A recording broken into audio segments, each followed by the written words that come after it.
नमस्कार, आप देख रहे हैं टीएम न्यूज़। मैं हूं शक्ति ठाकुर। बता दें जो अभी हम झंझारपुर लोकसभा क्षेत्र का ये राजनगर भगवानपुर में है और हमारे साथ जो देख रहे हैं ये भैया कितने कष्ट में, आप लोग देख सकते हैं वीडियो के माध्यम से, जो इनके पाँव में इतना बड़ा जख्म है फिर भी ये मतदान करने आए हैं। ये कहीं ना कहीं हमारे समाज में एक बहुत बड़ी संदेश जा रही है जो मतदान क्यों आवश्यक है और मतदान क्यों करना चाहिए। भैया सबसे पहले आप अपना छोटा सा परिचय दे देंगे। मेरा नाम ओम प्रकाश दास है, पिता का नाम श्री राम विलास दास है, ग्राम भगवानपुर, पोस्ट सुगोना, थाना राजनगर, जिला मधुबनी। जी, आज आपने ये लोकतंत्र का महापर्व को बहुत ही अच्छे ढंग से मनाया है। आपके पाँव में इतनी बड़ी जख्म है फिर भी आप मतदान करने आए हैं।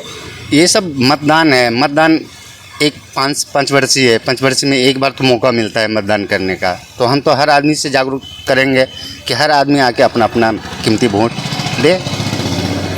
तो निश्चित रूप से हम सभी को भारत को बनाने के लिए, भारत को एक नई ऊंचाई तक ले जाने के लिए मतदान करना बहुत ही आवश्यक है, क्योंकि हमारा मतदान कहीं ना कहीं हमारे भारत को राजनीतिक, आर्थिक और तमाम सुविधाओं से परिपूर्ण करेगा। धन्यवाद। आप देखते रहे टीएम न्यूज़।